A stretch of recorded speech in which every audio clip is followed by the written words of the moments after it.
Bob Winthrop. It was for Robert Winthrop.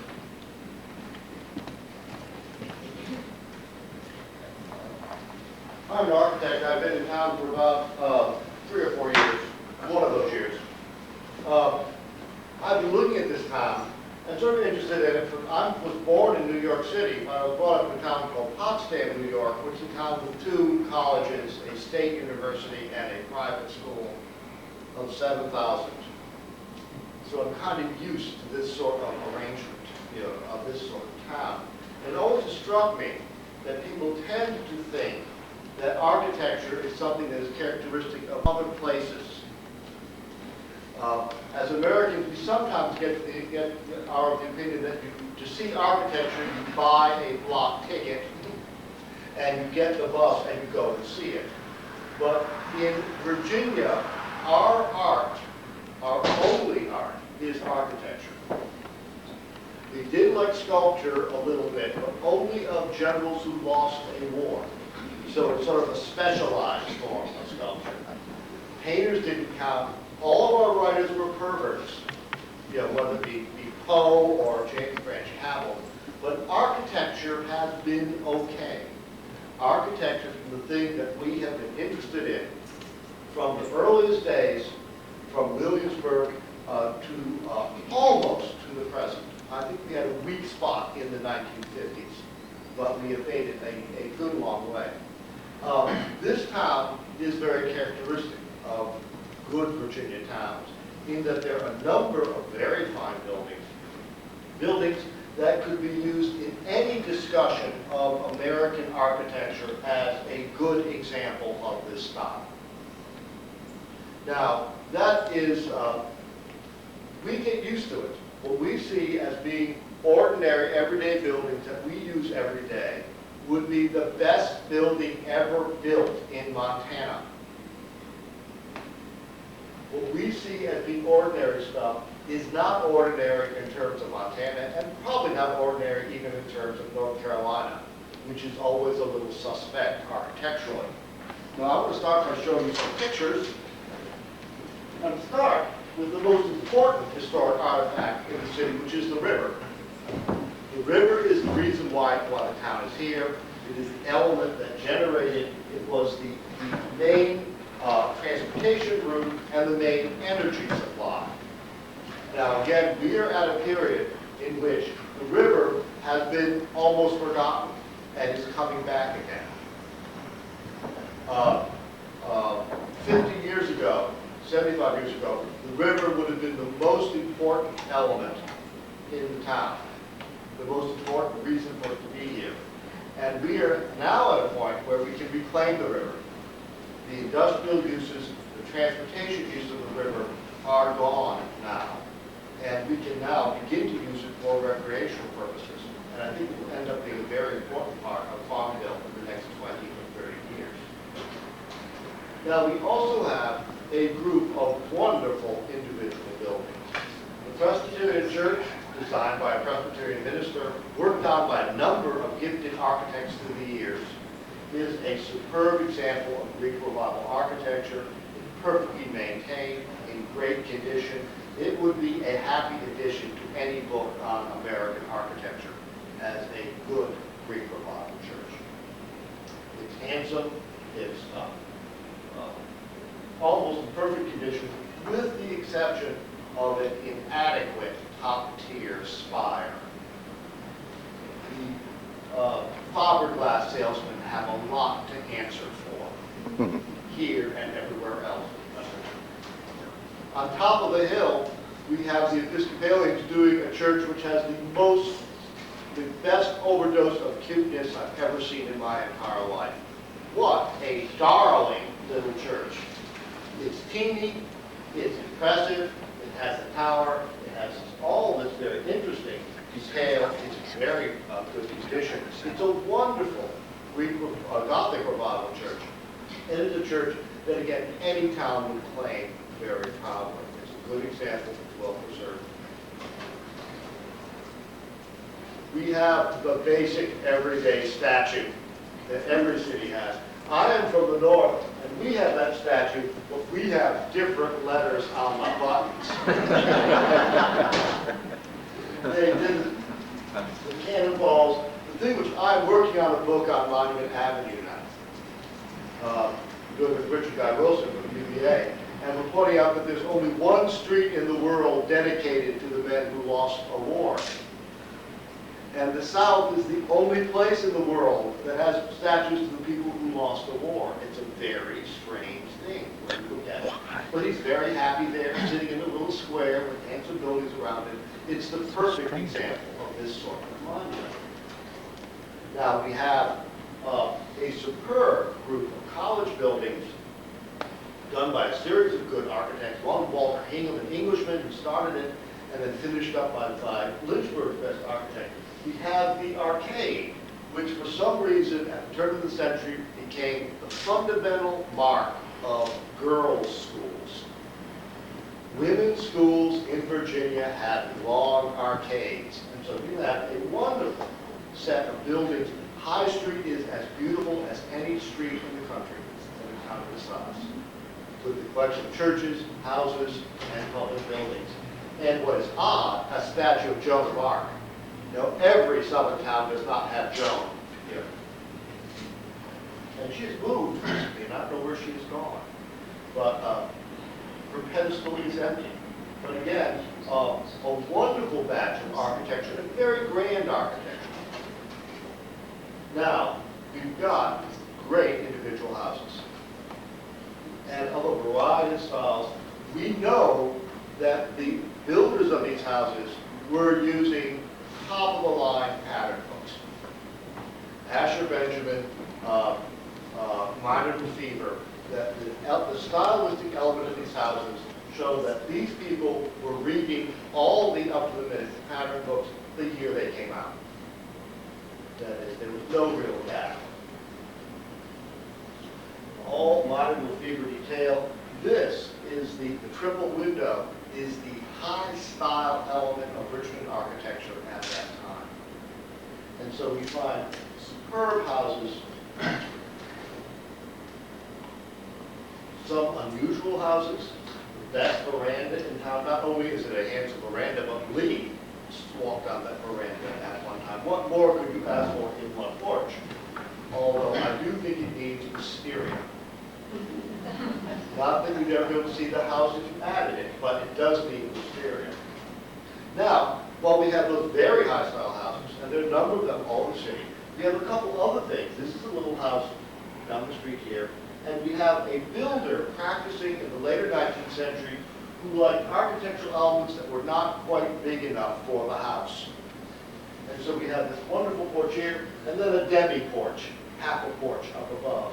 And he puts little cupolas on houses. And you can look all over this section of the city and find these interesting bits of decoration popping up in kind of improbable places. And it's always nice to look at a local builder who has his own style and his own sort of interest. Now, among the more remarkable things in town is that this town has preserved its entire industrial heritage for all practical purposes. Richmond has nothing left of the big warehouse district. Now, in the mill, we have an intriguing situation here because it is a building built in 1926 because mills, grist mills, never last long. They always blow up. It is the most explosive stuff known to man, and it blows up all the time. 10 people killed, but it's okay. Occupational hazard for pre-OSHA days, it didn't make any difference. Mills never lasted if they were grist mills, if they had wheels. But these are among the finest warehouses of their period in the country. This was the big stepped gabled Richmond warehouse. And they're handsome buildings, tall, impressive, and stuck all over the place. Now we have strange things, such as the electrical wholesale, which was covered up by aluminum and blew off in the store, and the owner said, "Should I put it on again?" I said, "No, it's God's judgment." It has been measured and found wanting. So, it's an unusual building. of multiple roofs. It's the type of thing that only occurs in this area, and that is preserved. It's very nice. This sort of great big warehouse of multiple funny roofs that go on for blocks is very unusual, and it's hand-to-hand nicely restored together. And then we have, in downtown, a superb collection of buildings that if Norman Rockwell were painting, he could paint it. I mean, we have the potential for Disneyland's Main Street, if we wanted to do it. And where it's been done is quite wonderful. Now, when I said that architecture is Virginia's art, at the time this building was built, it would be possible to do a perfectly acceptable building without the galvanized iron trim, without the little birds and fishes, without the floral decorations. The people who did this building did not do the minimum building, the least they could get away with. They did something extra because this was the town they liked. This was their town. And you find that throughout now. This is a picture of Chaco Slip in Richmond, which is exactly the same architecture that you have here, but 1 story taller. Wonderful buildings. Look at this spectacular cornice up above, the cartouches, the attention to detail, the art glass leaded transoms. We're talking about very, very high-style architecture, and that someone would put it in a small town in Prince Edward County gives an indication of the way they thought about this town and what they were interested in. Again, wonderful building here, little bits of handsome decoration, corbelled tables and restored and panels. Graphics are quite up to snuff. And everywhere in the country had a problem in the 1970s with what I call sandbridge Baroque architecture, putting rustic elements on buildings that aren't rustic. But again, God is just, and those shingles will fall off. But look, wonderful things. Look at the incredible level of detail that you see in all these buildings going down the street unless they modernize. And compare it to Chaco Slip. And it's really remarkable place. We have some really elegant buildings. This Martin's was designed as a chic and elegant jewelry store in the 1920s, and he did everything that you could do to let you know it was a chic and elegant store. The columns on the side, the little bits of little rosettes, and then the urns up above. An ordinary building, this is pretty grand. Schull's, I'm not so sure about. And Schull's isn't moving up the ladder as they can change their graphics. But anyway, look at that. Double arcades, paired columns, classical cornice, an awful lot for an ordinary building. Now, absolute failure in the bank front. All the banks were attacked by having too much money in the 1950s and 60s and ruined their buildings. And there's not much you can do with Nations Bank except hope that a logging truck goes askew someday. Which, of course, it will. And the other problem, which is a standard problem of the 1950s, is the plaster over the front and hide everything of interest. And that happens all over. I worked in Ashland, Virginia, which has done some funny things. You know, Ashland has a railroad track running down the main street. You know, being killed by a railroad train is a natural form of death in Ashland. You were just getting slower and slower to get them eventually, whop. Anyway, they had the entire downtown was got by the green glass salesman in 1956, and he covered every building with green glass. He took it off and discovered elaborate classical buildings under it. And it pasted on the front. I'm sure that when the plaster comes off of this, there will be an interesting building underneath it. Nothing can be done to this building at all. Here again, notice the shingles are falling off. And even the fish pictures are beginning to peel kind of badly. You know, so again, it's God's judgment. It needs to be stripped back to find if it is an old railroad terminal. There may be something underneath it. So, and I think the railroad terminal will probably be much better for land sharks as a motif to go with than the improbable fish picture and the sunken galleon on the side. Now we've been doing some nice things. The new streetlights have been very successful in the way the town has grown. And again, wonderful bits of architecture. Again, what it needs is a little paint up, clean up, and fix up. Maybe the Levi's color scheme is not ideal. Working with some things on here, I think it would be very easy and simple to do. And there's one major asset in town that has never been exploited. That is this square in front of the courthouse. You have a nice town square, handsome church on one side, interesting buildings across the way. Courthouse is kind of boring, but looks pretty good compared to the new building behind it, doesn't it? But this should be a town square. This should be a focus for the downtown area. Some working, taking advantage of what we have. And I return to this. Here we are with our soldier and a wonderful Romanesque revival church to the side. Now, the question is, I give lots of talks to various groups and say, what difference does architecture make? Well, it makes a tremendous difference. When I was working in Blackstone a number of years ago, I repainted downtown in Blackstone. The tin fronts, are you familiar with the tin fronts in downtown Blackstone? They're wonderful, elaborate tin-fronted buildings. And extremely old. And they said, well, why should we fix up? Our business is leaving. We're going downhill. Why spend money? I said, when things are going bad is when you need to look good. No one wants to go to a place that is a loser. No one wants to relocate their factory to a town that looks like its best days are well in the past.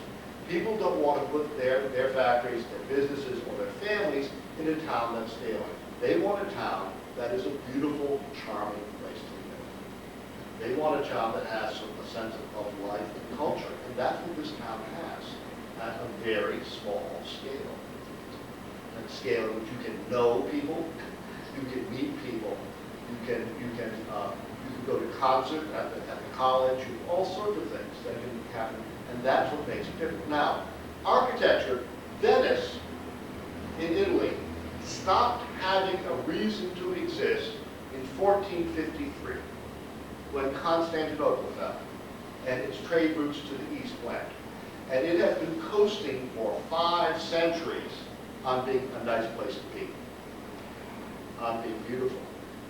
What is the difference between New York City and Newark, New Jersey? It's the architecture that makes the difference. It's a place that is so memorable, you have to go there. You want to be there. You always say, New York, going down the tubes will never survive, and no siree.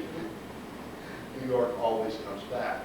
A town that has architecture, that has something that you are proud of, proud to be at, is a town that will have people who are proud to come back. Think of houses. How many of the trailers out on 15 will be here? Will people be restoring trailers in 30 years? Trying to figure out how to get the sheen on the aluminum siding back again? No. They will be coming into the same houses that we have been restoring here and doing it again. Think of the houses here that have been able to serve as housing, as high-quality housing for nice people for 120 or 130 years. And that's what makes, I think, a town a nice place to be. And that's all I was going to say to you, but I will answer any questions that you ask. And I make up any answers I don't know. So I never leave anyone disappointed. Any questions? Yes? Are you going to do a repeat of your residential architecture nowadays. We did one earlier in the spring. Oh, please do. People have to ask nice. Oh, please do. Incidentally, one thing that's also very interesting is this building, which is fascinating. Because I cannot figure why this building is as nice as it is. Because this sort of town doesn't get this kind of building. This is very high style and very elegant. And then I realized what the reason was. Girls.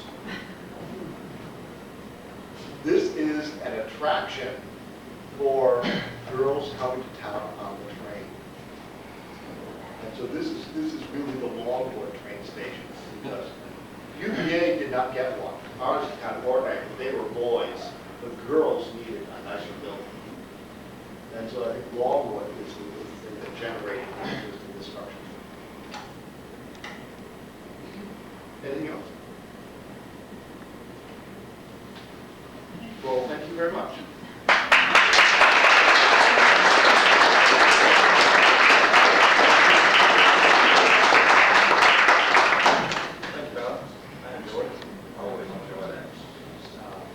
Appreciate you being with us.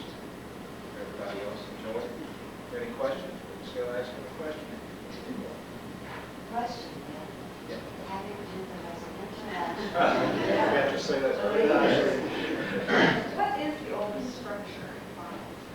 I'm not sure. The big brick houses, my guess is that the oldest structure is in the basement of one of the mills. The foundations are the oldest thing.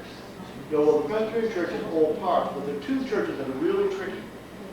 The Baptist Church and the Presbyterian Church, which are both very good buildings, but have been both extensively altered by architects of ability.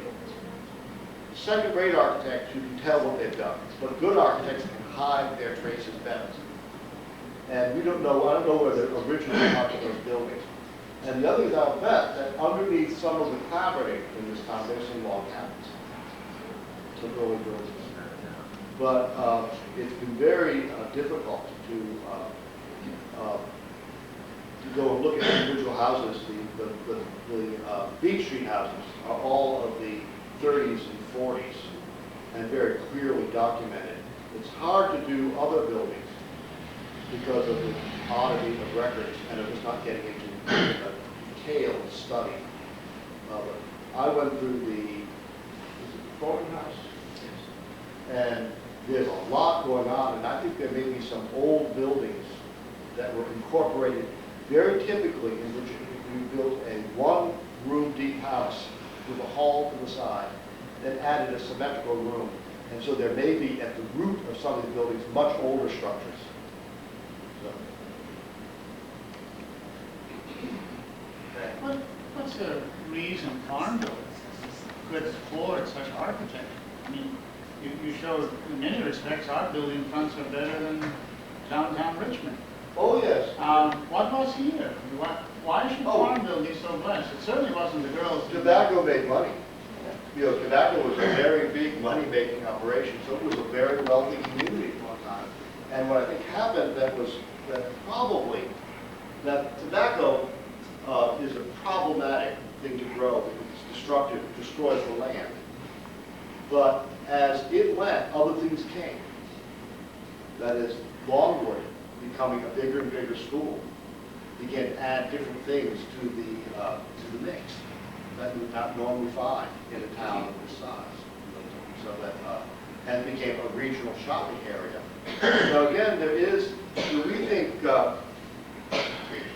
when you look at the courthouses around here, not including Prince Edward's, which is one of the weaker ones, but the guys who did Buckingham and Cumberland had come from working with Jefferson at the University of Virginia. Jefferson did the Buckingham courthouse. He did the Charlotte courthouse. So we are used to thinking of this area as being a backwater. And that was not true. We were at the center of a very sophisticated architectural culture, and that lasted. And a lot of people, that I noticed in Richmond and Capitol Square, when Jefferson designed his Capitol building there, you could build a mediocre building next door, but did you want to look second rate? And once you start building well, there's a tendency to keep on doing it. And I think that's what this town got into a set. And I think that eventually it had Hampton City nearby and Longwood, with more educated people there. It was not just a farm town, it was a town which was interested in both the agricultural, merchant, and intellectual sides. It gave it a lot to go. This is a New England college town that's just 600 miles out of this locale. And a fairly rare thing in Virginia. That never happened in Charlottesville because the university was always so separate from Charlottesville. Yes, sir? Two questions. First is about Main Street. It's been commendable, things that have been done, although I hated that when we put the street lights up, we took some trees down. I think it's a shame we don't have trees on Main Street. There's a traffic problem.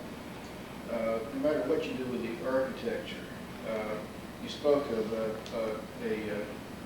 logging truck slamming potentially into the Mac building. Well, that's because the trucks go right through the middle of town. Do you think we'll ever be able to realize the potential of Main Street until we get some one-way streets that redirect traffic around Main Street? I think it's a complicated thing. We do have some good things. There are a lot of vacant areas right off of Main. The next street over is pretty empty. And there should be able to do a loop that could get some things around and there is a major traffic, although I found it hard to believe how much improved the new lights did. The street, the traffic lights in terms of getting you through town. But there does need to be some thinking about that. And I don't know if anyone's, but when you look one street back from Main Street, the architecture is very modest. And we have the most pathetic looking shopping center in the history of the world sitting on and so that will burn down or fall down or be carried off by the angel Gabriel or something. So there is room to do things down there. That would be, and I would love to do something also. There's a little stream that runs through there, just through the drainage ditch, and turn that into something to play with. The town very much does need some serious thinking done in terms of traffic. Although whether it's possible for the people coming to Green Fronts to be anything other than crazed shoppers is beyond me. I wanted to put a monument beside the Walker's Diner of a monumental lady standing like this with a gold card in the air saying, "Charge it." Sort of a focal point for downtown. We call it, conspicuous consumption at a substantial discount. But there is a serious traffic problem. But there is, it seems to me, a lot of room to deal with it. That one street off of Main, we've got some space. Much more difficult in towns where the second street, the next street, is so narrow. And there's something that I've never understood in how your street plotting was done. Did anyone actually ever lay out a right-of-way?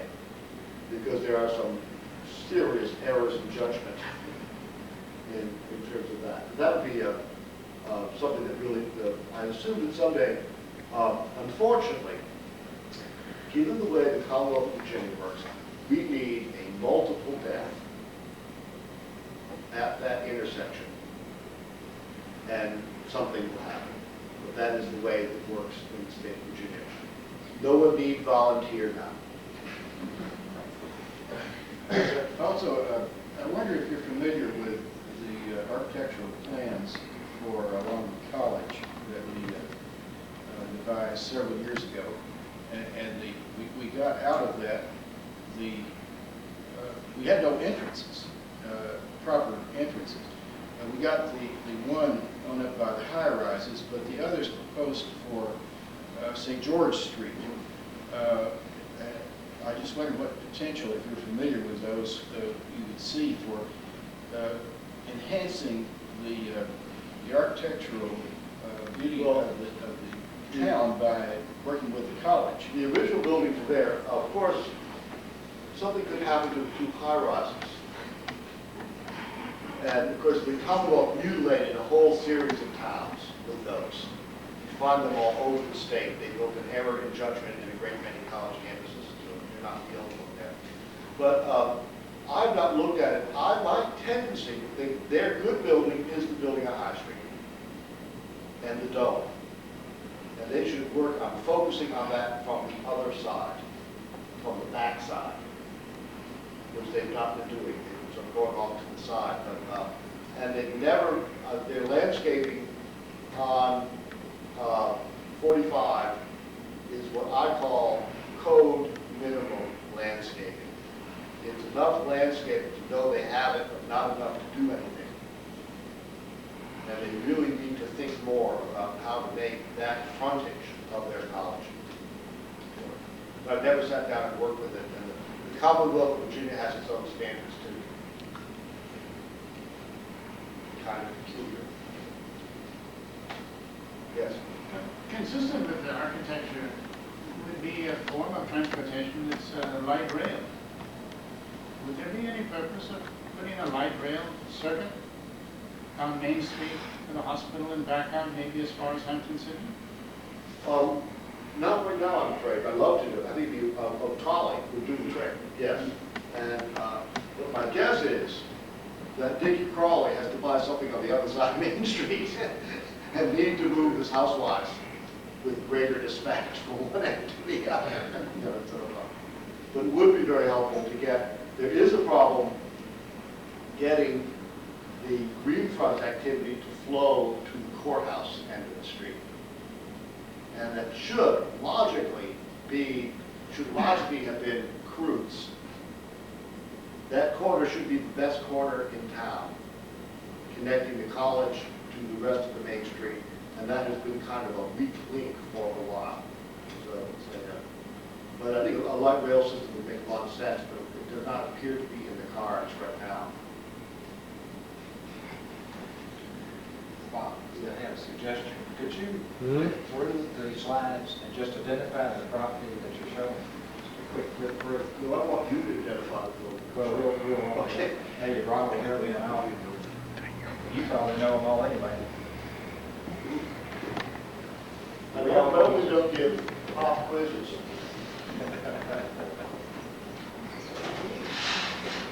Well, the teacher asked, she asked Rachel White. That's the river. You mentioned in another speech I heard you make that River had a lot of potential for development. Recreational development, yes. I think we have a lot of vacant land along there that would be ideal for recreational, you can't get to the river anywhere. It's in private ownership, and it's curious.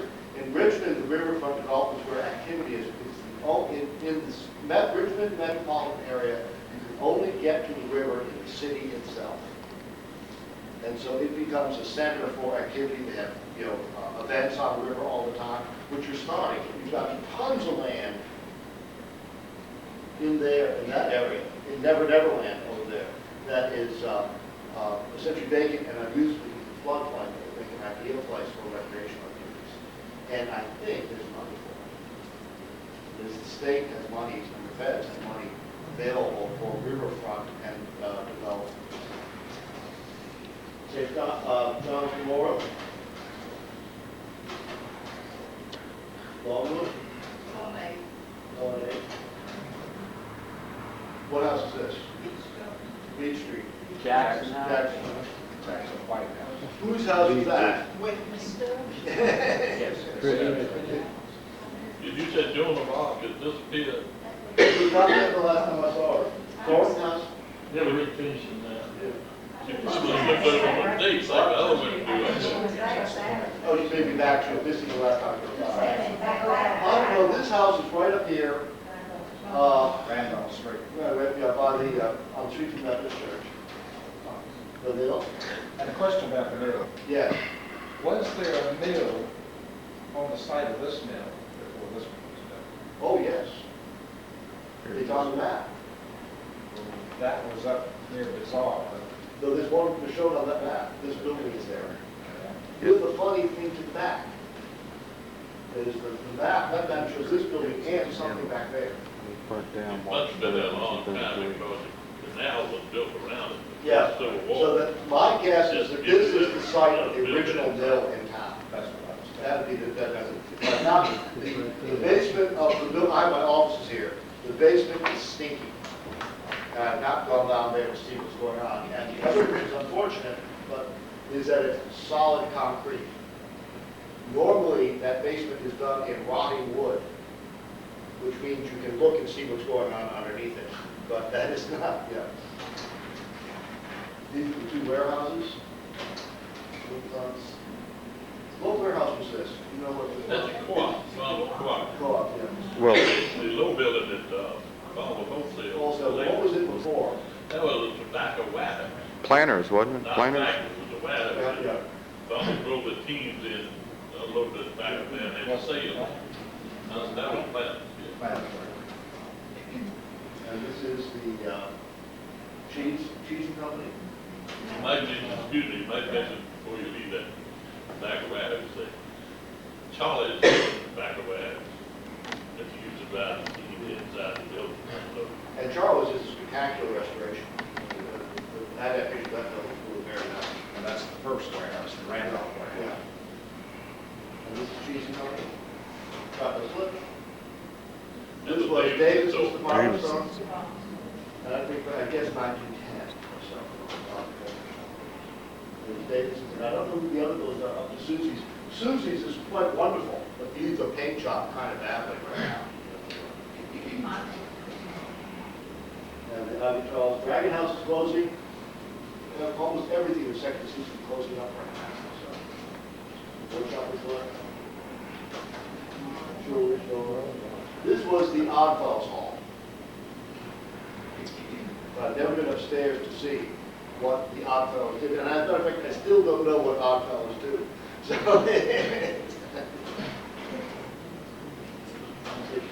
incidentally, next to it, Esther May is one of the best of the Art Deco fronts in town. It's one of the very few that was updated in the 1920s and 30s in a really fairly high style.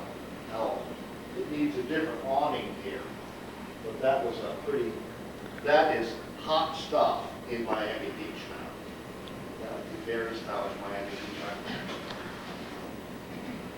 I don't know, I assume this is just a regular storefront that continued underneath that. I think that the old Baldwin store and Parents both have a front underneath it. And this was a rail terminal, freight terminal. This was two stories and it caught fire and burned down, they brought it down to one floor. And it's Main Street, Main Street. The Baptist Church, War Baptist Church, Parents. And the Methodist Church.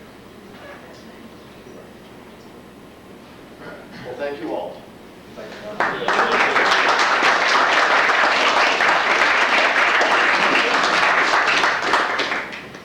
Thank everybody for coming. Appreciate it.